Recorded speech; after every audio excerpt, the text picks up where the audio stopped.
morning devotion. I'm forever yours.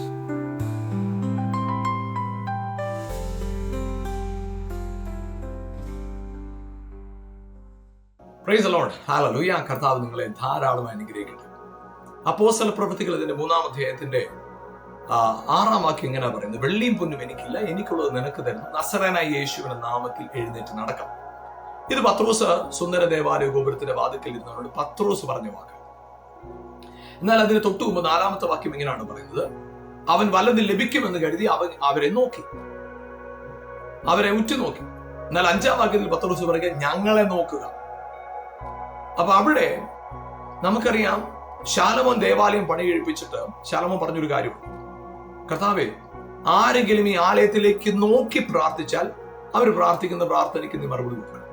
അവര് പീഡനത്തിലും അഴുക്കിലുമൊക്കെ കടന്നിട്ട് അവര് പീഡിപ്പിക്കപ്പെടുന്ന, അല്ലെങ്കിൽ അവര് അടിമകളായി പിടിച്ചുകൊണ്ടു പോകപ്പെടുന്ന ദേശങ്ങളിൽ നിന്ന്, പ്രവാസത്തിലായിരിക്കുന്ന ദേശങ്ങളിൽ നിന്ന് ഈ ദേശത്തേക്ക് തിരിഞ്ഞ് പ്രത്യേകിച്ച് ദേവാലയത്തിലേക്ക് നോക്കി പ്രാർത്ഥിച്ചാൽ നീ അവിടെ പ്രാർത്ഥനയ്ക്ക് മറുപടി കൊടുക്കണം. അതുപോലെ തന്നെ അവിടെ പറഞ്ഞൊരു കാര്യം, രോഗികളായിട്ട് പ്രയാസത്തിലിരിക്കുന്നവർ ഈ ദേവാലയത്തിലേക്ക് നോക്കി പ്രാർത്ഥിച്ചാൽ അവരുടെ പ്രാർത്ഥനയ്ക്ക് നീ മറുപടി കൊടുക്കണം. അതായിരുന്നു ശാലോമോൻ ദേവാലയ പ്രതിഷ്ഠയോട് ചേർന്ന് പ്രാർത്ഥിച്ച പ്രാർത്ഥന. എന്നാൽ യേശു വന്നിട്ട് പറഞ്ഞു, ഇല്ല, ഞാനാണ് മന്ദിരം, ഈ മന്ദിരത്തെ പൊളിക്ക് ഞാൻ 3 ദിവസം കൊണ്ട് ഇതിനെ തിരിച്ചു പണിയും. പക്ഷെ എന്നാൽ അപ്പോസ്തലന്മാരുടെ ലേഖനങ്ങളിൽ പറയുന്ന ഒരു കാര്യം, നിങ്ങളാണ് ദൈവത്തിന്റെ മന്ദിരം. അപ്പൊ ഇവിടെ പത്രോസ് പറയുന്ന വാക്ക് എന്നറിയാം, ഞങ്ങളെ നോക്കുക. മുമ്പ് നിങ്ങൾ അത്ഭുതത്തിന് വേണ്ടി നോക്കിയിരുന്നത് ദേവാലയത്തിലേക്കാണ്. ഇപ്പൊ നിങ്ങൾ നോക്കേണ്ടത് ദേവാലയത്തിലേക്കല്ല. കാരണം മഹത്വം ഇരിക്കുന്നത് അവിടെ അല്ല, പ്രമാണം ഇരിക്കുന്നത് അവിടെ അല്ല, ദൈവസാന്നിധ്യം ഇരിക്കുന്നത് അവിടെ അല്ല.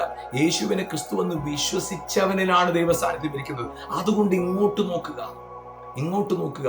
നിന്റെ പ്രാർത്ഥനയ്ക്ക് മറുപടി വേണമോ, മഹത്വമുള്ള സ്ഥലത്തേക്ക് നോക്കുക. ഞങ്ങളാണ് ദൈവത്തിന്റെ മന്ദിരം. പ്രിയപ്പെട്ടവരെ, നിങ്ങളുടെ ജീവിതത്തിൽ നിങ്ങൾ മറക്കരുത്, നിങ്ങൾ ദൈവത്തിന്റെ മന്ദിരം. ഹല്ലേലൂയ. ആമേൻ. നിങ്ങൾ നോക്കേണ്ടത് എങ്ങോട്ടാ?